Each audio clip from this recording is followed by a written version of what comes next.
Well, good morning, everybody. Good morning, good morning. I would like to just begin by even just thanking our city leadership.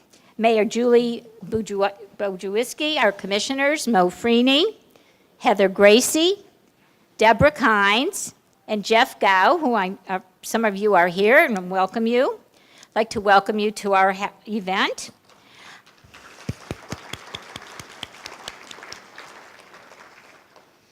I would really like to welcome all of our prior honorees. And if you are here and are able and comfortable to stand, please do to be recognized. If not, we will just recognize you with a round of applause afterwards. Vivian and Bob Grant, Nan Moffett, Woody Register, Gus Cooper, Ruth Dawson, Colonel Flip Donahue, Mary Gross Abernathy, Louise Auburn, Martha and Herb Donald, Claire Miller, Mamie Sharp Harrison, Stanton Smith, Cecil Engelbert, Sister Dolores Keller, Rose and Ted Knapp, Dr. Earl Tapley, Helen Brewer, Don Jones, Robert Theron, Pat Woolman, Dr. William and Jeanette Hale, William Sutton, Evelyn Towler, Walter Winchester, MD, Don Goodall, Dr. J. David O'Day, Marge Stravinskas, Carl and Phyllis Bowles, Rosemary, we have some applause on that one. Rosemary DeCuzzi, Ellie Keithley, I know she's here, Ben Skinner, Bob Berdewick, Merle and Neil Popham, Lieutenant Colonel Bob Crawford, Eileen Egbaum, Donald and Ruth Hertig, Clara Erwin and Sid Antel, I know you're here. Betty Ferris, Alan Edelman, Tom and Alice Anderson, John Wild, Alice Changstrom, Carl Keltner, Dick Whalen, Teresa Cordova O'Day, David and Nell Thomas,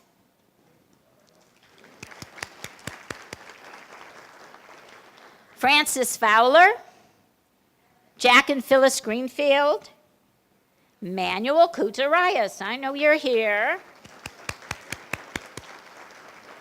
Melba Rylott, Dave and Lael Kremsky, I know you're here, Bob and Dottie Bellavance, Anita Apley, Keith Kerber, Donna Moore, and William M. Douglas.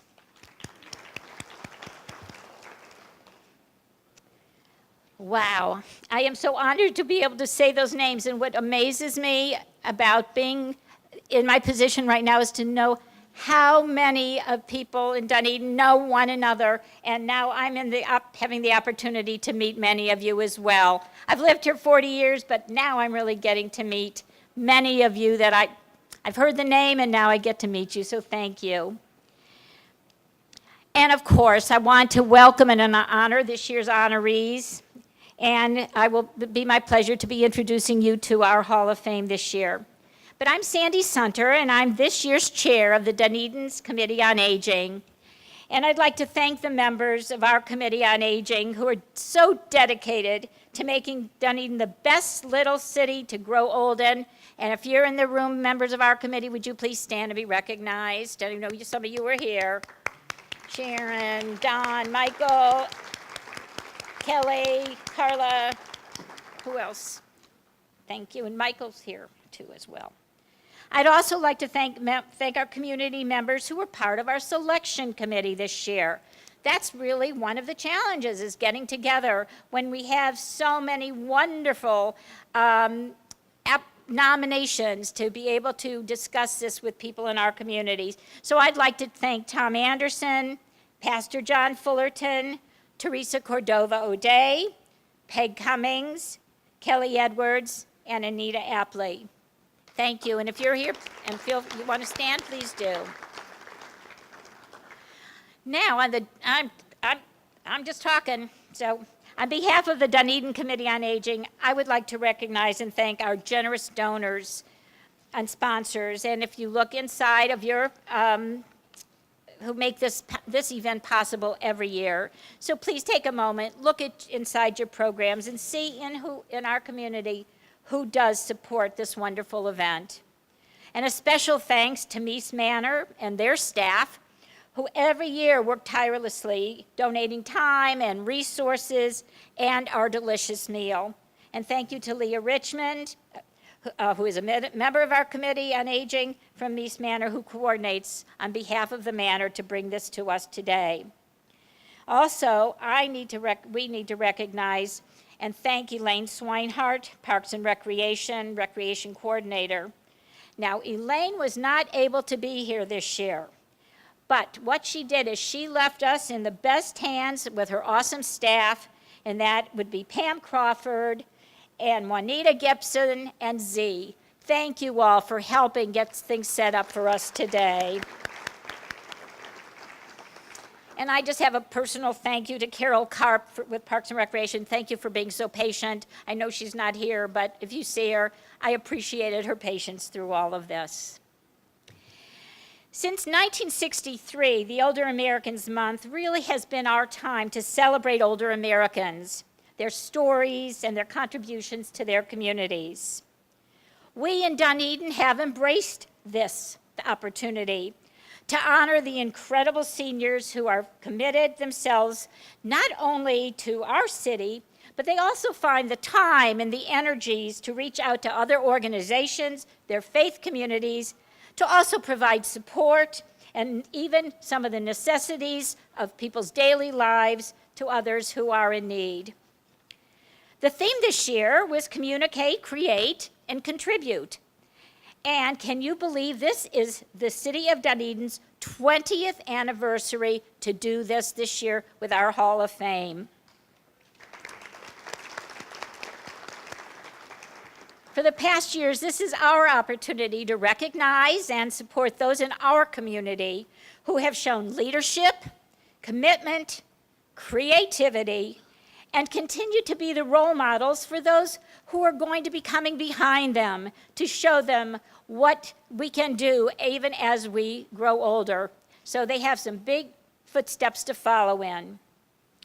Dunedin has in the past and will continue to use the Older Americans Month and this year, 2019, to focus on how the city of the Dunedin and its residents continually redefine aging. They continue to work, they continue to volunteer, take charge of their health, maintain their independence, support their family interests, families of origin, and even families that they've chosen with friends. And they find ways, most importantly, to have fun for as long as possible through our own community events, and they're also there to provide advocacy efforts. For Dunedin, it really doesn't stop today. The city, the Committee on Aging, and many other groups in our own city continue on with being creative and careful planning and ongoing respect, and reminding the need for ongoing respect for everyone in our community. Well, I think that's enough of me, so I'd like to get on with our program. Today we are honored to have as our keynote speaker Jennifer Bromley, our new city manager for the City of Dunedin. We are really lucky to have you here with us today, so thank you so much. And I'm going to sit down so that you can come up and share your thoughts. Thank you. Thank you, Sandy. It's really hard to beat that. I think she did great, don't you? So when I first got an email from Sandy, I think it was last January or February, asking me to speak today. First of all, it seemed like a really long time ago. But I was just absolutely honored that the Committee on Aging would invite me to be with you here today to talk a little bit about really what it is all of you mean to our community. And walking down the hallways and seeing all the Hall of Fame winners, it truly does inspire me in all the work that you do continually for our wonderful, delightful Dunedin. And I know that the city just would absolutely not be what it is without all of you sitting here and everybody that you work with. When I first heard about the job as city manager for the City of Dunedin, the first thing I did was start stalking the city, as some of you may know. I mentioned that several times. Watching city commission meetings, and also going to the U.S. Census. And I was very interested in the fact that the average age in Dunedin is what? 90? We have 90 on this table. Anybody do better than 90? 65. It's actually 58. It's actually 58. I was coming from a city where the average age was about 35. So the indication to me was it's a different demographic, obviously, much more mature, which is actually very, very refreshing. Less emphasis on soccer fields necessarily, and much more emphasis on facilities like this wonderful health center. I want to congratulate the Hall of Fame winners, Ed and Sara Kessinger. Congratulations. I can't wait to hear about all of your escapades and making the city what it is, and Ed Hughes as well, and Grace is here. I know we had a little chat before we started, and he is home. And is not able to come out in crowds. So I'm sure you're going to talk a little bit about that a little later. The good news is we are video taping the celebration today of our Hall of Fame winners. We have in the back, we have Justin Cataccio behind the camera. There he is. Justin, thank you for coming. See, and he's my favorite guy right now because he can make me look really good or really bad. So, and we have Courtney King, who's our Director of Community Relations. There she is in the back. And we have Asha Gupta, our communications coordinator, standing in the back as well. So we have lots of coverage here today because we really want to convey this message today and our celebration out to the community as well via the many ways that we connect with our community. I'm going to talk a little bit about that. I love this year's theme for Older Americans Month, Connect, Create, and Contribute. That is just a wonderful theme.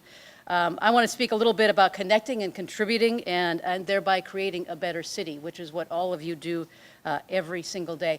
And we at the city, we're always looking for new and better and faster and more efficient ways to connect with our residents and our business owners and our visitors as well. And nowadays, communications is almost instantaneous, which is, I can tell you, a whole different way of doing government. And I remember when I started my career in it actually was 1990. So I'm 54, in 6 months I'll be able to get into those 55 plus communities, and here I come, right? But it's actually okay because my husband's going to turn 60 this year, and so he'll get us in by himself. But I remember when I first started my career way back when, there was no such thing as email. And, I have our younger people going, "What, are you kidding me?" No such thing as email, no Facebook, no Instagram. City commission meetings were not televised. If you wanted to know what was going on, you had to attend the city commission meeting or you had to read the minutes, which were usually available about a month after the meeting. Those were the days, right? No, I'm just kidding. I'm just kidding. So that was 29 years ago when I started as assistant planner, assistant city planner. At that time, if you wanted information on how your government ran, you would come to the city hall and request the information, or you would seek the information via letter. And the way that worked, just for the younger people who are sitting here, like Asha and Justin and Courtney, the way that worked is that you would write a letter to somebody. Yeah, and that's like a piece of paper, and you would, get a pen, and you'd sit down at a typewriter and peck away. And you would write the letter and you would say, I would like to know what the zoning is or what the land use is or what you're going to do about X, Y, Z, and then you would send the letter, right? And then the letter would arrive at City Hall, and at City Hall in the mailroom, they'd figure out who it needed to go to, and the larger the City Hall, the longer it would take to get to that person. It eventually would arrive at somebody's desk. They would open the letter. They would read the letter and then put it in their inbox, and then they would pick it up when the time came, when, you know, as in order of how the correspondence came, reply to the letter by writing a letter back, attaching the information, putting it in an envelope, and then send it back to the mail and back it would go. So that would take usually between 10 and 20 days to get a reply to the information that you were requesting. Or you could also send a fax, right? Do you remember the days when fax machines were first? So we had the dial-up modem, and I can kind of do that sound, but I won't do that right now because it was. And you would key in the number, and then you would send the fax. And I can tell you, you know, there's so many times that a real estate closing was you know, predicated upon a zoning letter or something like that, and they would require the fax. And so I, being the assistant planner, would be in charge of getting that information and faxing it off to people. And I would go to the fax machine and key the number in, and then 10 minutes later I'd get a phone call, and they would say, where's the fax? And I would say, I sent it. And they said, well, I didn't get it yet. Okay, wait another 10 minutes. 10 minutes later, we're all in the closing room. We're waiting for the fax. Where's the fax? And I would say, it's on its way. And then about 20 minutes later, I'd get a telephone from somebody in Arkansas who would say, why did you send me this fax? I don't know what this is. And then woefully insufficient and inefficient the way that we were working at that time. But we really didn't know any better. You know, and as I was putting together these comments, I'm thinking, wow, what have all of you seen as far as the way that we communicate? It truly is amazing. One more story, because I have lots of stories. And one of these days I want to put this in a book. So we do direct mail notifications. When there's something like a rezoning or a land use change or even design review, development review, we send out direct mail notifications to everybody within Greg Rice 500 feet in Dunedin. And actually the state statute is 300 feet, so we do a little bit better. When I first started my career, you would take a map and you would mark down the lots. And then you would write the address, and then you would give that address to somebody who would type it on a label. And then they would you put the letter in, that same letter that we were writing before. Yeah, you would put the letter into the envelope and then direct mail notify it. That would take, if you had a really large development project, that would take about 20 days with the, you know, ascertaining the address and then the writing on the label and then the sticking in of the envelope and then the mailing of the letter. Nowadays we do that, Greg, you think in probably about an hour. In probably about an hour. We used to create those labels on a typewriter.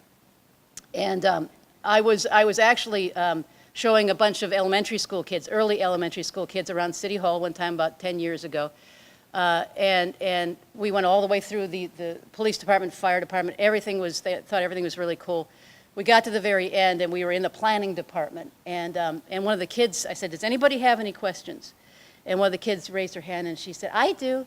I was thinking something about police, fire. She said, what's that? And I looked, it was a typewriter. She'd never seen a typewriter before. And when you think about it, they really haven't. I mean, you know, the kids haven't. And text messaging now is a whole other thing as well. And I can tell you that our 5 city commissioners, they know exactly what my number is on text messages. They really do. And it is a marvelous way, actually, to communicate. And how many of you have smartphones? Okay, see? Courtney, quite a few, right? Courtney and I were talking about this morning. How many of you send text messages? Okay, more than not, which is amazing. But how long do you think, especially when you're writing to a member of your family, when you send a text message, how long do you expect a reply? How long do you give them? Right, 10 seconds or a day. So I don't know where we got, I'm going to send a letter to City Hall and I may get a reply in about a month to, I need it in 30 seconds because I just sent it via text message. So we had the Renaissance, right? We had the Industrial Revolution, and I think that the technological revolution has really led to that communications revolution entirely. Yeah, here we go, the phone. I should say turn them off, but no, we're not going to do that. Even in church, right? Pastors, even in church, the cell phones go off all the time. You know, I think that it's actually a good thing. We in local government, you know, and I'm talking about the communications and the connecting aspect, we do grapple with this, though, because it's difficult many times to set aside everything that you're doing to address those comments and those questions. And I remember when email first came out, I was a brand new supervisor at that time, and we were setting up our customer service standards for the government. And here's this new kind of vandangled thing called email. Now everybody has a workstation on their desk. We're getting all the, remember those, that was when the computers were like this big though. Remember, you know, now they're this big, you know. But all of the computers on the desk, we get the emails. So how long is it acceptable at that point to reply to the email? You know, how long do you have to compile all of the information and reply to the email? So there's one is acknowledging the email, right? Saying, yeah, I got it, thank you, we're working on it. And two is getting the information requested in the email, which at times may take 2 days, 3 days, a week, even if you're really, you know, trying to compile a public records request. So in a group, we decided that it is acceptable to answer an email within 3 days. And that was 10 years ago. And I would say that that window now has shortened quite a bit. Would you agree? It has shortened quite a bit. Because, you know, and admittedly, a lot of that information is actually available at our fingertips more than it was before. We did a citizen survey. How many of you took the survey? Hands way up, way up. How many took the survey? Okay, all right. We actually, our survey company just presented to the City Commission, and we were hoping to get about, we're about 37,000 people. We were hoping to get about 350 in order for it to be statistically confident with a 3.5% confidence deviation. Guess how many we got? Anybody hazard a guess? 3,500. Almost. 1,200. 1,200, which is the survey company was, they've been doing this for 20 years. They were astounded. And so our confidence coefficient there is 2.7%, so we're accurate. So the more we get to fill it out, the more accurate we are. Interesting question that we had in the survey, and the question was, how do you get your information from the City of Dunedin? So guess what? What was in the #1 position for how people get information from the City of Dunedin? Facebook? Website? You ready for this? Word of mouth. Word of mouth. So all of you are doing a lot of talking across that fence. A lot of you are doing a lot of talking at home plate in the morning. You know, as a member of staff, as your city manager, that disturbs me a little bit. And the reason for that is that that's not always accurate, right? It's not, and it's always, it's a little bit subjective a lot of times. So the #2 position then for how you get your information is the website. And we are constantly working on updating the website and making that information more accessible to all of you. And I can tell you, we are as transparent as we can possibly be. And if there's something on there that you want to see, let us know. We have the citizen survey on there. We have the employee survey on there. The budget is on there every single year, and on and on. DunedinGov.com is an excellent source of information for all of you. Social media is 60.6%, and I think that would probably be Facebook. And I know a lot of you get information from Facebook. And I will tell you that as a brand new city manager just after the hurricane, Facebook Live was really effective for us to be able to communicate with you. And kind of, how many of you saw some of those Facebook Live broadcasts? And the fun part about that is that I was so new, I didn't even know how to pronounce the road names. But I figured that you would probably forgive me. But the way that those actually happened was that Courtney and her gang would be communicating with Public Works on where they would be the next day after they got in from moving all the debris. So we essentially had, about 30 seconds to go over that list to figure out where they'd be the next day. But I thought it was a really good way to communicate because we were in and done. And it didn't matter how pretty we looked on the screen. It didn't matter, you know, how we were pronouncing the road names. At least you were getting the information. And this is kind of an idea of how effective some of these communication media are. You get a lot, 58.2% of you get your information from Dunedin Beacon. And I love the beacon, but the only problem with the beacon is that it only comes out once a month. So a lot of times the information is a little bit old or not quite new, that type of a thing. I think it's a great resource for everybody, but it's not quite as quick as Facebook and those types of things. So we're always looking at ways to communicate with you via social media. One of the ways that all of you have discovered that's really very, very effective is email. We get a lot of emails, and I think the commissioners can agree with me in those terms. A lot of times the emails are a request for information, and Deborah Kynes is back there, I see you now. A lot of the requests for information take a while for us to compile and get out to you again. So the email traffic is astounding in the city. So I appreciate your patience moving forward. I get a lot of direct mail, a lot of emails myself, and it's difficult sometimes to reply in a timely manner. Facebook is a big one, and then some of the others, Instagram, Twitter, and you can email us at connect@dunedin.florida.net. So how many of you use Instagram? Yeah. Oh, wow. Okay. Yeah. And how many of you use Twitter? A few of you. Yeah. My son won't let me go on Twitter. I don't know what he's doing on there, but last time he was in town, I was like, help me with this. He's like, no, I'm not going to.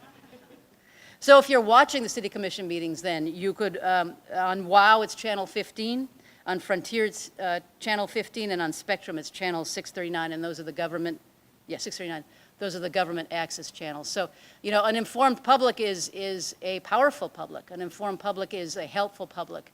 And again, I really am astounded at how many of you are informed, very much informed. I do want to take this opportunity, if I may, to circle back to the citizen survey, to talk to you a little bit about that. As I said, it's on our website. I really would recommend that you avail yourselves of the citizen survey. So 2 component parts. We had about 23 questions, I think, on various levels of service within the city. And then we had an open-ended questions. And we had, I think, 48 pages of open-ended questions, which is, as I said, the survey company found that astounding. And in fact, we're still going through them ourselves as well. 3 things stood out in the survey. One of them is what do you think is the #1 issue that people are concerned about? Number 1. Taxes. Not taxes, believe it or not. Traffic. Who said traffic? I heard traffic. Traffic. Overwhelmingly, actually, traffic was the #1 concern. The number 2 concern was planning for the future, and the number 3 concern was affordable housing. So we are actually working on some of those issues. For affordable housing, we have an affordable housing needs assessment that was just completed. We have it in its raw form. I'm really not ready at this point to announce, what that looked like.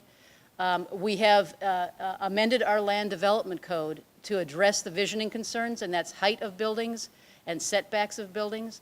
We've actually formed an architectural review committee as well to look at the aesthetic within the city. So a lot of those things we're already working on. Somebody said taxes. And actually, the good news is 73% of you think your taxes are just right. So the remainder thought that the taxes are too high, and I think 1.7% thought the taxes are too low, and that was probably all city staff answering the I'm just kidding. It's probably not. So hurricane season is approaching. So as I mentioned, all of those avenues for you to connect with the city, I want to emphasize there's an app in the fire department. You go to departments on the city website and go to fire department. It's called Alert Pinellas. And it is an app on your phone, and you can sign up and you get the direct alerts from the EOC in Pinellas County should a storm arise. And also we'll keep you very much up to date on Facebook. But remember, all of you, that the first 72 is on you. Water, food, all those types of things. You have to look after yourself as well. We were so fortunate with Irma. We all agree. We are very fortunate with Irma. Irma did push the city somewhat to beyond our limits as far as removal of debris because we have so much mature canopy in our city. Had that been a Category 5, it would have been a whole different matter. And I have experienced a Category 5, Hurricane Andrew in South Florida, and I can tell you it's a whole different matter. So just keep an eye and look at your hurricane supplies, look at hardening your structure, all those sorts of things. One last thing, talk about the ways to get involved, too. Am I going long, Sandy, or are we okay? A few more minutes. Okay, I'm going to go for it. I'll go for it until I get the hook. Okay, getting involved then, and getting connected, and creating a better city. We have 31 boards and committees. How many of you are on boards and committees? Yeah. Pastor Becky's like, I'm on 7. And a lot of you are on multiple boards and committees. And first of all, I want to say, I appreciate your service. What you do for the city and what you contribute to the city, I think a lot of times a lot of you don't see that or recognize that. You don't see the end result. I spent some time with the brand newly formed Architectural Review Committee yesterday evening and shared with them some of the impact on some of the things that they're doing. They are a peer review for architecture and aesthetic review, and they're doing a fantastic job. They're improving the look of buildings before they get to the city commission, because our city commissioners are not architects, and they need more help. So I was very pleased with what they're doing. Arts and Cultural Advisory Committee is implementing the Public Art Master Plan along with a consultant, and on and on. We have 188 people serving on boards and committees, 188. We have 74 people waiting to get on boards and committees as well that have just recently applied. All of our volunteers make our city delightful and make it a better place, and that's how we create the wonderful city that we are. And that's how we created those astounding results on the citizen survey, as well as how actively involved that all of you are. Each agenda item that's reviewed by the City Commission has a little tab on it that says what board or committee did this go through. And the City Commission looks to what the comments that the board and committee made during the course of whatever action it was. And finally, I want to close with this, just the volunteerism and the spirit in the city and the way that all of you are connected. I was just talking to Jean Harris. Jean, put your hand up. There's Jean. There she is. Jean actually sits in our front lobby on Friday afternoons. Yeah. And she's one of the first people I met here, actually. And I remember I was chatting with her a little bit before I walked into my interview, my first interview with the City Commission. And I asked her a little bit about Dunedin, and she said, well, you know, we're a small city with a very big voice. And that is exactly what we are. Talk about a big voice. Blue Jays Stadium and Player Development Complex, $81 million project is under construction at this point, both off Solon and also off Douglas. Our new City Hall, the City Commission on May 14th will be reviewing the conceptual site locations of our new City Hall. It's a project that we're very excited about. The city has essentially constructed all of the face-out type of facilities, the Hale Center, the Community Center, the Fine Arts Center, all those things that serve the community. If you haven't walked through City Hall, either the main City Hall or the MSB and TSB Municipal Services Building, and a lot of you have meetings in there if you're on boards and committees, then you'll understand. So one of the things that I'd like to do actually is we're going to start to put together some tours through some of those buildings so you can appreciate the reasons why we need a new City Hall. We're building a new emergency operations center, and that's going to go in off Belcher. It's going to be a Category 5 structure, which means that we can withstand up to 190 miles per hour in our EOC. Currently, we're in the Public Services Building, which is too small, and actually there's no place to sleep. I spent my first 4 nights here, some of my first 4 nights here on an Army cot in somebody's office. And all I could think about is this poor person has a city manager sleeping in her office. The board, she has to come and say, excuse me, wake up. But so this will have sleeping quarters so we can spend 24 hours there and provide better service to all of you. So we're really excited about that as well. Lots more going on. Right now, I was sharing with Pastor Fullerton that we're working on the budget, which is a very laborious task, but definitely well worth it. We are drafting our business plan, which the City Commission is going to see on March 17th, and that's how we're going to conduct ourselves in the next year. And I'll leave you with this, the citizen survey. 95% of you are either satisfied or very satisfied with the levels of service that we're providing to all of you. And I will tell you, first of all, I'm very proud of our city employees for our services to you, but we could not do it without all of our volunteers. So I thank you very much. And Sandy, do you have time for any questions at all? Or? No time for questions, but I'll be here afterwards. I would love to talk to you. Thank you so much.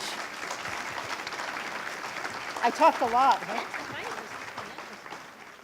Don't take my papers.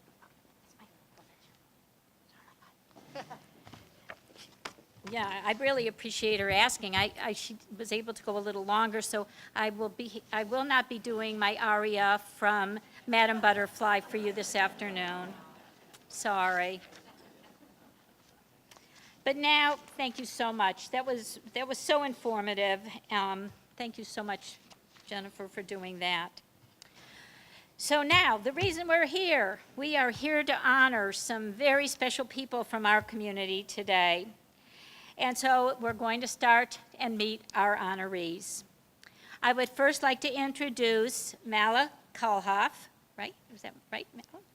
And she nominated our first honorees today, John and Sara Kessinger. She's going to be sharing some thoughts with us. After that, I will invite John and Sara to come up if they have some words to say and be able to give them their plaques. But I will hand it over to Mala.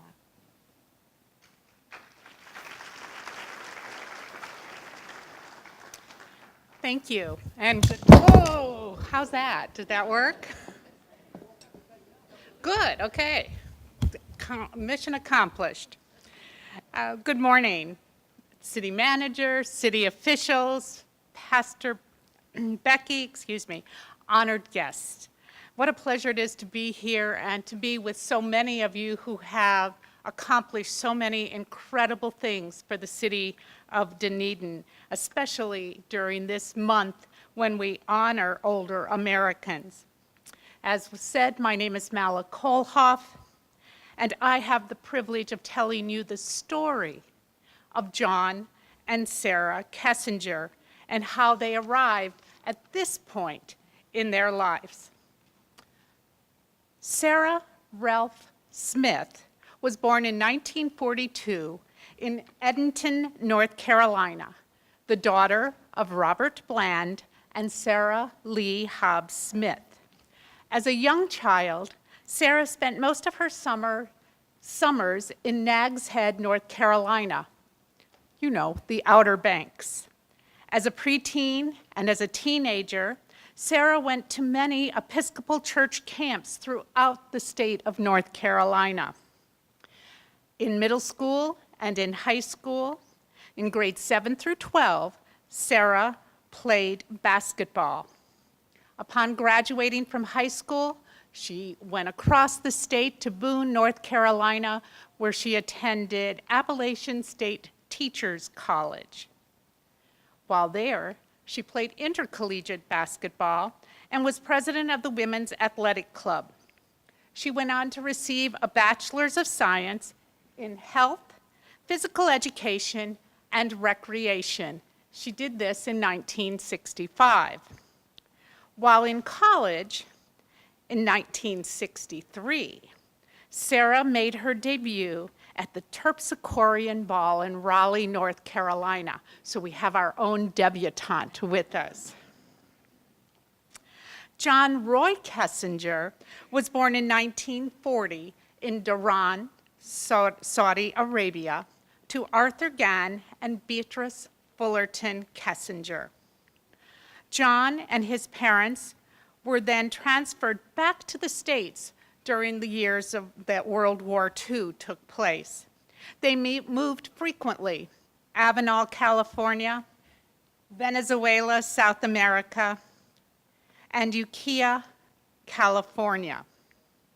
In 1951, John's family moved back to Saudi Arabia, where John attended school through the 9th grade.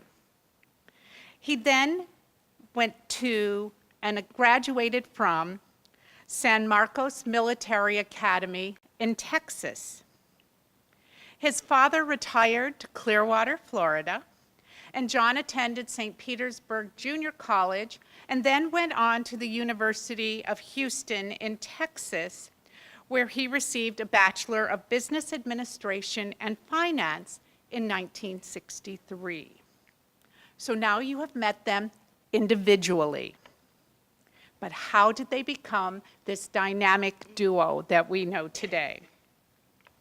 When Sara graduated from high school, she took a job working at a general store in Nags Head, North Carolina, owned and operated by Roy Kessinger. Roy's nephew, John, showed up about 2 weeks later, and the rest, as they say, is history.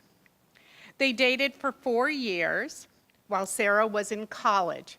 No Snapchat, no Instagram, no Skype, snail mail. John finished college, but since Sara was still in college, John joined the Army. And on June 5th, 1965, 5 days after Sara graduated from Appalachian State Teachers College, John and Sara were married in Edenton, North Carolina. John served in Vietnam. The same day he began his service in Vietnam, Sara started teaching at Tarpon Springs Middle School. She also went on to teach at Largo Middle School before beginning their family. After Vietnam, John began his professional life at the First National Bank in Clearwater in the trust department. He retired after his career of 35 years as vice president and trust investment officer. During his career, John attended the trust school in Gainesville for 3 years, served in the Army Reserve for 2 years, and started coaching with Dunedin National Little League and stayed for 18 years, serving as team manager for 16 of those 18 and president for 2. He also served for 8 years as Little League Assistant District Administrator for Cecil Engelbert, who was the district administrator. He served on the Florida Park and Recreation Foundation Board of Trustees as treasurer for 8 of his 9 years on the board. John and Sara had lived in Dunedin for 6 years, and then they went on to build a home in Clearwater, where they raised 3 of their children, Arthur Gann, who's here with us today, Rebecca Ralph, and James Bland. During these years, Sara stayed home with the children, but started volunteering with Dunedin National League, their children's schools, and the City of Dunedin Recreation Department. She stayed with the Little League on the board of directors for 15 years, 1 year as player agent, 2 years vice president of fundraising. Stay out of Sara's way when she comes asking for money. 4 years as vice president. Both John and Sara volunteered with the Dunedin Instructional Baseball League as well. John coached, Sara served as president 2 years and administrator for 6. When their son James started 2nd grade, Sara took a job in 1979 with the City of Dunedin in the Recreation Department as a supervisor. She was awarded the Employee of the Quarter in 1989 and the City of Dunedin Employee of the Year in 1990. She stayed with the City of Dunedin for 21 years, ending her career after spending her last 10 years running the Dunedin Stadium for the Toronto Blue Jays spring training games. She served on the city stadium design build team and was in charge of outfitting the 3 concession stands, the kitchen, and the novelty shop. During this part of her career, Sara recruited many of the organizations within the city, such as the Chamber of Commerce, the Rotary Clubs, the Kiwanis, the Dunedin Youth Guild, and many others to work the spring training games. This is quite a payoff for each of those organizations because while doing this, the organization was paid $5 for every volunteer that showed up to volunteer at the stand. Also, during her career with the city, Sara was president of the Dunedin Municipal Federal Credit Union for 15 years, on the Florida Recreation and Park Foundation Board of Trustees for 11, and 1 year as president, and then the National Park and Recreation Leadership Education Board of Trustees for many years. She joined the Rotary Club of Dunedin in 1998 and is still an active member of that organization. She has served as president, secretary, and club chair of the Rotary International Foundation for six years. She is also on the Dunedin Rotary Club Foundation Board of Directors and serves as the board secretary. Quite illustrious careers, wouldn't you agree? Sara retired in 2000 at the end of a 10-year contract with the City and the Toronto Blue Jays. When she told John she was going to Atlanta to visit their daughter and grandchildren, John was a little surprised. So, in 2002, John also retired so they could travel together and enjoy life. John and Sara are longtime members of St. Alfred's Episcopal Church, and over their 53 years as members there have volunteered on many of the committees. John on the Vestry and Finance Committee, and Sara taught Sunday school and served as director for many years. During 2002, after they had both retired, they decided to build another home and return to Dunedin. Their 3 Atlanta grandchildren, John, Carolyn, and Camden, now 21, 19, and 18, began spending their summers as young children in Florida, going to Dunedin day camps and Grammy camp. What gets better than that? John and Sara have continued volunteering in retirement. Some of the organizations they had joined during their career have continued, but there were no new horizons to see and much to accomplish. You know, miles to go before you sleep. Sara joined the Dunedin Friends of the Library. She served as president and chaired our second dinner in the Stacks event in 2012, and is currently in charge of our boutique, which is part of the Friends book sale in January. Being on the Friends board gave her a second family of friends, the first being the Rotary, and her third love is the Dunedin Fine Arts Center. Sara is a charter member of the Sterling Society, an organization within the Dunedin Fine Arts Center. And this Sterling Society is an organization Sara was, of which she was a founding member. She served as president the 3rd year and is on slate to be president again during the 2019-20 year. During her term as president in 2008, Sara started the Society's Founders Luncheon and Patron of the Arts Award, events that are still enjoyed today by many. John was on the investment committee for Advocare Trust for 4 years. Advocare Trust holds and manages funds for children who are unable to care for themselves. He was on the Long Range Financial Planning Committee for the Dunedin Historical Museum for 4 years, and on the Dunedin Public Foundation Board for 6 years, serving as chair of the Investment Committee. And please note, he is also always available to the Friends of the Library whenever we have asked for his service, so thank you. Starting in 2012, their son, James, living in California, started a family and now have three California grandchildren, Harlan, Landon, and Francis, ages 7, 5, and 2. Why, no, there we go, there they are, all right. So they have 6 grandchildren total, and who serve as a constant source of love, fun, and learning. It also helps to keep them young. Life is good for Sara and John. So it seems only appropriate that during National Service Week, as well as Older American Month, where we honor those who give to others and they are celebrated that we honor this couple. I have always said that service is the rent we pay for being. Sara and John Kessinger are great stewards of the City of Dunedin.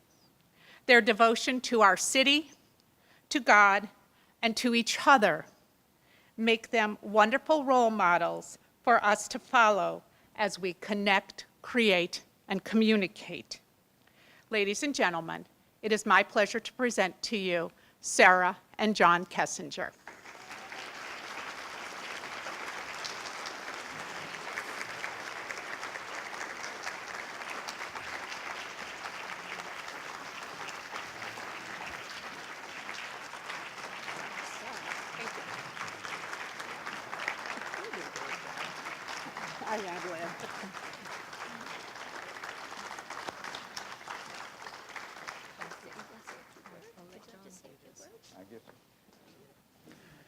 First of all, I want to thank all of you for coming out to support all three of the new members of the Senior Hall of Fame, also the members of the selection committee that voted on the nominees, and last but not least, Mala. Sara and I try to fly under the radar, but you can only do that so long. And sitting down with Mala, we first sat down at the book sale. And when we were finished, Sara says, I think she's going to need a little bit more information. So we went out to Benedict's and gave her a little bit more information with the understanding that she couldn't put anything or make any comments that might tarnish my halo. And I do need to comment on Sara's decision to move to Dunedin. After I retired, 3 or 4 months later, she said, how would you like to move to the Outer Banks and live there year-round? And I said, that's nice in the spring and nice in the fall, and it's nice in the summer. But November and December and January and February, that's brutal. And sometimes in March, like this past March. So then she says, how about if we move to Atlanta? All 3 children are there. And I said, no way. I hate driving on 19, and that's a nightmare. So a half hour later, she comes in, she says, look, you don't want to retire to the Outer Banks, you don't want to retire to Atlanta. Everything we do is in Dunedin. So I'm moving to Dunedin, and you can come along if you want to.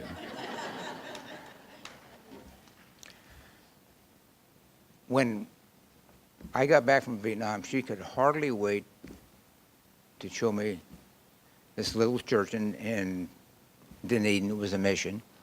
And then we went out to the Causeway, where we lived on South Pollard Drive for 4 years. And I got involved in Little League and stayed involved for 18 years. Well, then we moved down to a duplex on Spalding, right behind what was then the Hoods plant, now the Coca-Cola bottling. We're about a block from MLK. And we were there for several, and we had children at that time. And we had a carport, and we're out there one day, moving a washer and a dryer, sweep behind it, and all of a sudden there's a snake skin there. And Sara says to me, that's it. We need to find a house.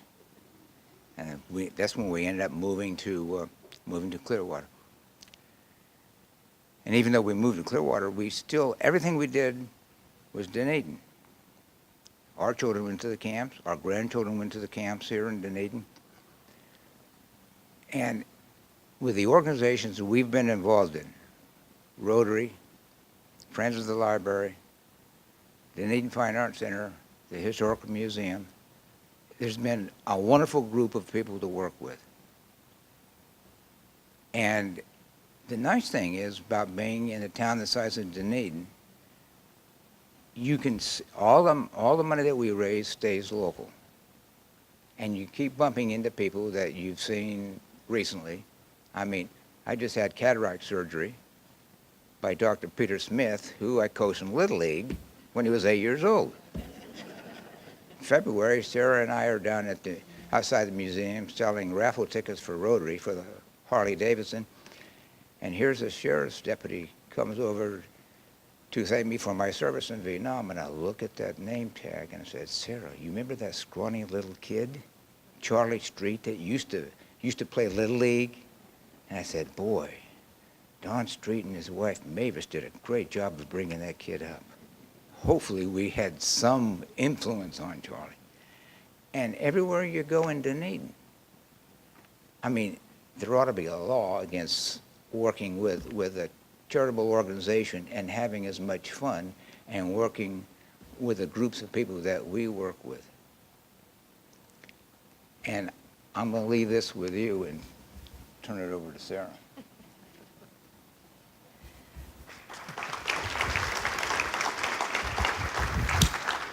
I'm just going to take a second. I like to talk into the microphone. But anyway, all I can tell you is, and I'm preaching to the choir, but volunteering is what keeps you moving. Grandchildren keep you young, but you know what keeps you moving and getting you out of bed every morning and getting you on that telephone and getting you on that computer and getting you on everything is volunteering for an organization. It's just the best way to go. I know that like I said, I know I'm preaching to the choir here, but stay involved, get up. Go get out and have fun. It's well worth it, and it'll keep you vibrant. It'll keep your joints moving.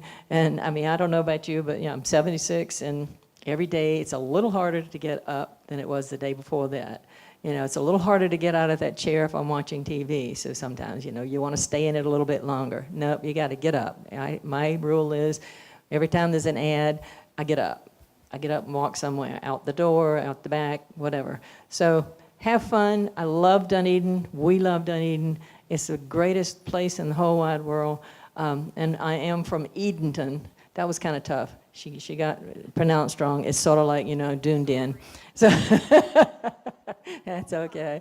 Mea culpa. But that's okay. Dunedin, and then I moved from Edenton. Edenton has adopted him. My high school has adopted John because he doesn't really have a hometown. It's kind of hard to go to Daharan, and actually we've never been. I can't go. So that's the way that is. So Dunedin has adopted him, both of us, and my hometown has adopted him also. Love you guys. Thank you so much to the Senior Committee on Aging. We appreciate it very, very much. Thank you.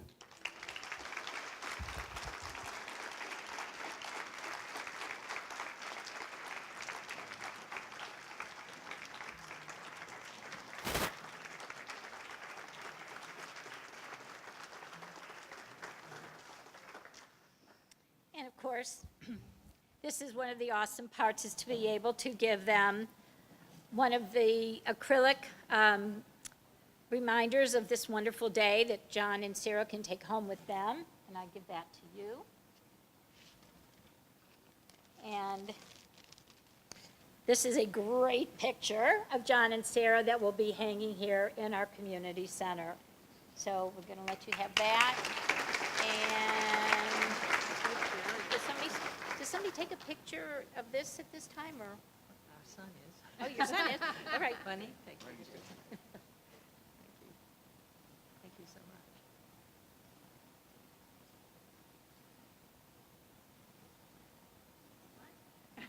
We are our bunny.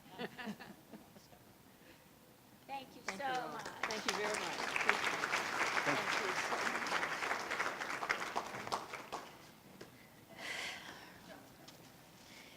Gosh, I wish that couple would be doing something. I don't know. They're just kind of slackers.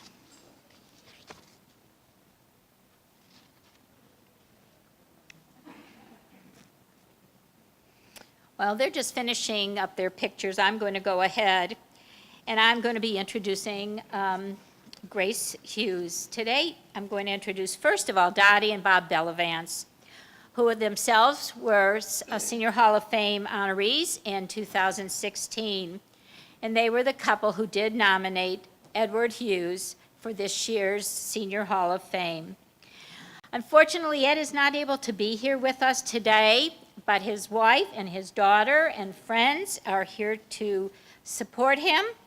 He is not here in person. I know he is in here with his heart. We are sending that to him. So I would like to call up Dottie and Bellavance. Bob is going to, and she's going to introduce Grace.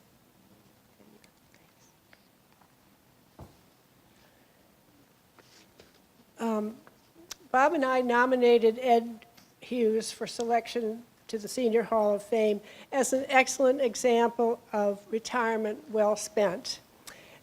Mr. Hughes is a quiet and unassuming individual. He's dedicated to the many volunteer activities and leadership roles he has taken on. He has proudly called Dunedin home since 2005. Arriving in Dunedin from his native New York, he sought out ways he could contribute to the community and his church. He was appointed to the City Social Services Committee in 2009. And this committee was the driving force behind today's Dunedin Cares food pantry.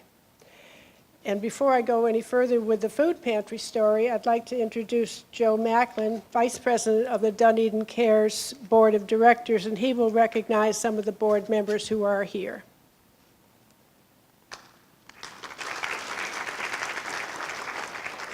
Thank you, Dottie. We're so grateful for the award that you're presenting here this evening for Ed Hughes. There's not a person in this city that doesn't deserve it as much as Ed. He and I have become very, very close friends over this, and it's been a journey. It's been a great journey. So I'd like to introduce the members of the Board of Directors that are here for Dunedin Cares. Greg Rice, Board of Directors. Mike Farrell. The Reverend Cindy Rail. And I'd also like to introduce Mike's wife, Lynn Farrell, who does a lot of social media for us. And we couldn't do it without Joanne Sheldon. She's our volunteer coordinator. And then there's 3 other volunteers that are here. Dottie is a volunteer at Dunedin Cares. And we have Arlene and Carol and Joan. So we thank you all for being here, and thank you for this award. Thank you, Joan. Ed has served as president of Dunedin Cares since 2014, devoting countless hours to the operation. In 2018, he oversaw the expansion of food pantry from borrowed church rooms to a large donated modular building, where it continues to provide needed food to an ever-increasing local population on a regular basis. Ed interacts with local businesses and organizations, actively seeking financial donations as well as food.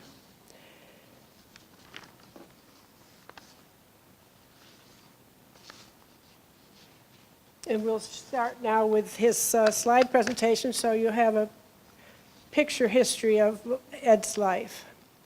Ed is a little boy. Please note that the smile has not changed much. He still has that little smile. And Ed serving as an altar boy, raised in a solidly Roman Catholic family in the Parkchester section of the Bronx, along with his brother Joseph. Christmas 1995 with Joe and parents Edward Sr. and Emerus Hughes, along with his brother. And his 8th grade graduation. Air Force basic training in Biloxi, Mississippi.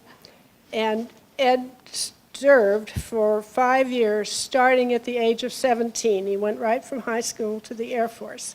He spent 3 years in Germany.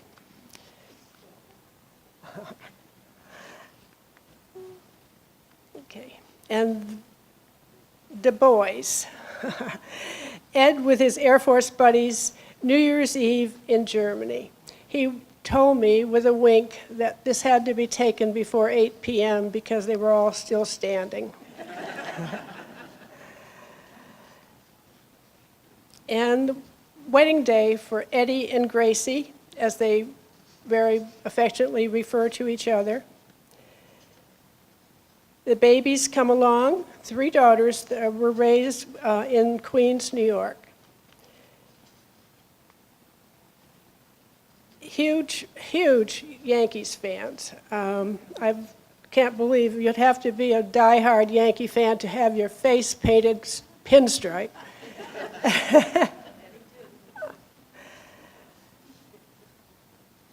And then hard at work crunching numbers. Ed had a 25-year career as a corporate accountant. The family rose up, and they all grew up and married, and there were some fun occasions along the way.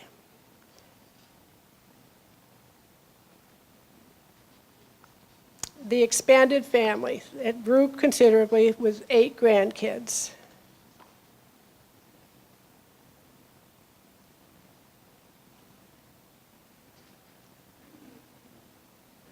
There we are. And the big 8-0, very recently, a year or so ago. Yeah.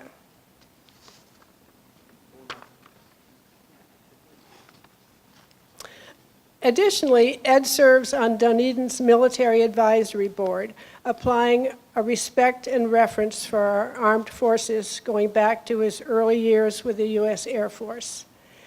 Ed and his wife of 55 years, Grace Hughes, have been devoted parishioners at Our Lady of Lourdes Church for many years. Among the many roles Ed has played at the church include chair of the Stewardship Committee from 2008 to 2018, which is an advisory role to the pastor. He was chair of the Eucharistic Committee from 2007 to 2015, which is required visiting and feeding the homeless at Pinellas Hope. He was chair of the Ministry of Consolation from 2007 to 2016, which provides help and support to church family members preparing funeral arrangements. Since 2009, Ed has served in a prison ministry, visiting inmates weekly, and many are women, to bring hope and comfort. Also, since 2007 to the present day, he serves on a committee to visit homebound parishioners. Today, Dunedin Cares is Ed's mission. He can be proud of the help and comfort provided by the food pantry to many in need, and I find these very impressive facts from reflecting the year 2018. 100,700 pounds of food were received and processed. 96,000 pounds of food were distributed. Over 6,000 family members were served, including 60 veterans. 240 visits a month are on average coming in to be served. Ed is truly admired for his putting his faith into practice. Thanks, Ed, and please get well. Thanks.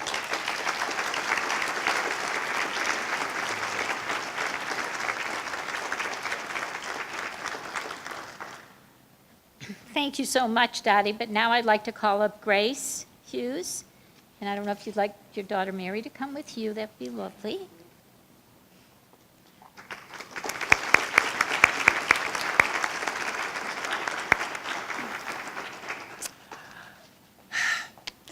Thank you so much. Eddie thinks this is such a wonderful honor. He's so honored that he's been selected for this. And he hates that he can't be here. He can't come out right now because he can't be in crowds, and he would be all over this room right now. So, but we just wanted to thank you so much. He did send me with a little note, so I thought I'd just read that. He said, "I have been totally amazed each day living in this community, especially working in the Dunedin Cares Pantry. There is much generosity that I have witnessed on a daily basis. I have worked for many years in business, but I have to say, this is the most wonderful business to be in, because I have worked with some of the best people in the world, so many willing to sacrifice their time, talent, and treasure to make this world a better place. thank you so very much for allowing me to serve you. May God continue to always bless you. And my daughter would like to say a little something.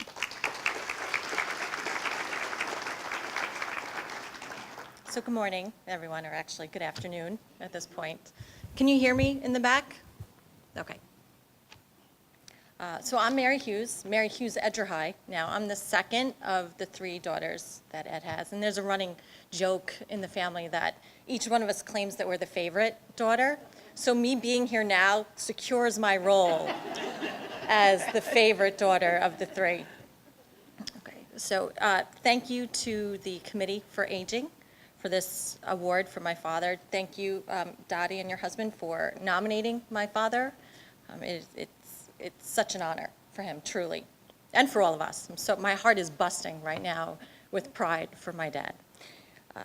Thank you for letting me have the opportunity to speak on behalf of my father. My father is home and he's recovering and he's doing very well. He is quite upset, actually, that he can't be here today. And as you all know, my father, he never passes up an opportunity to get in front of a microphone, and especially if it can bring awareness to Dunedin Cares. To me, my father has always been that individual who leads by example. And he was always involved in doing something to serve others, whether it was teaching a religion class to students, counseling prisoners, bringing Holy Communion to the sick, heading the consolation groups to support families at their most trying times at the death of a loved one, or being an active member in the church and community. Wherever he saw a need, he tried to jump in and help out. When my parents moved to Dunedin, my father recognized that there was a need to alleviate hunger in Dunedin. It was here that he met a wonderful group of people, and together they founded Dunedin Cares, whose mission statement is, I'd like to read it, this is their Dunedin Cares mission statement.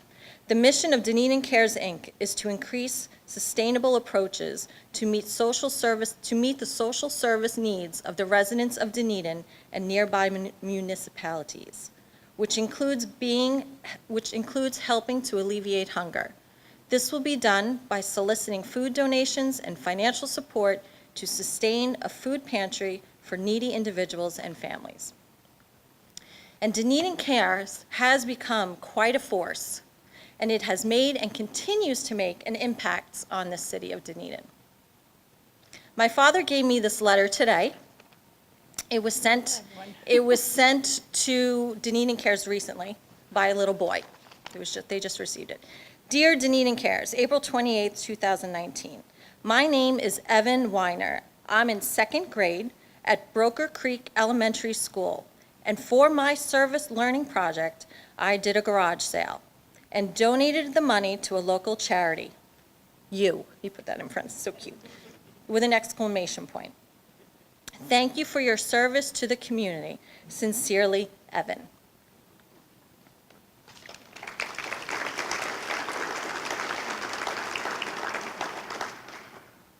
This letter represents what my father and the board of directors wanted to accomplish, to not only take care of the food needs of this area, but to get the message of service to others to our younger generations, to help bring awareness of hunger issues and helping others to our younger generations and to our younger residents.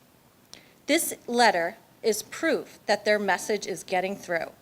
The team is succeeding together, and what a true legacy you all are a part of. I'm extremely proud of my father and my mother. Okay? My sisters and I are blessed to have them. And as my cousin once said, Uncle Ed is the prime example of how to do good. And if I follow his example, I might just be lucky enough to ride his coattails into heaven. Thank you all.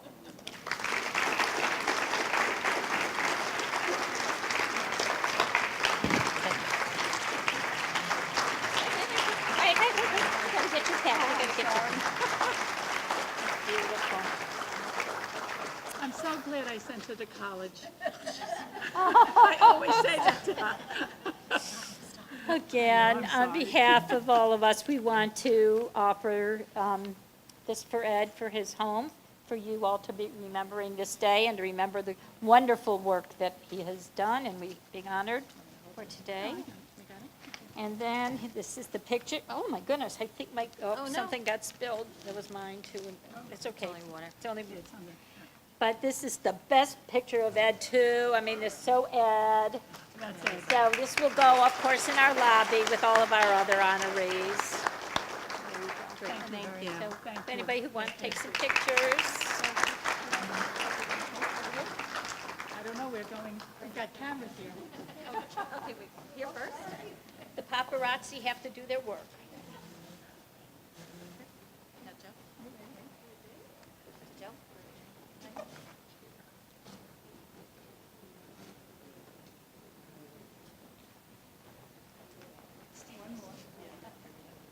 Oh, what did Joe? Oh, Joe, that is so great. Look what Joe did. Look. Oh, that's awesome.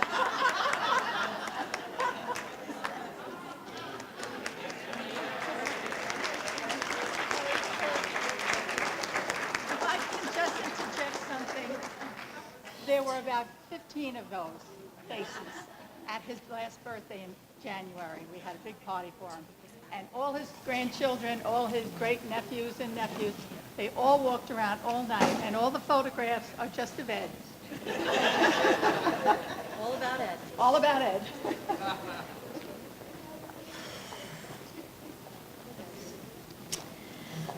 Oh, my goodness. That was awesome. And again, they saved you from hearing my aria from my next opera piece, but now I would really like to introduce Pastor Becky Robbins Penniman from the Episcopal Church of the Good Shepherd, who has been invited to give our invocation today before we have our lunch.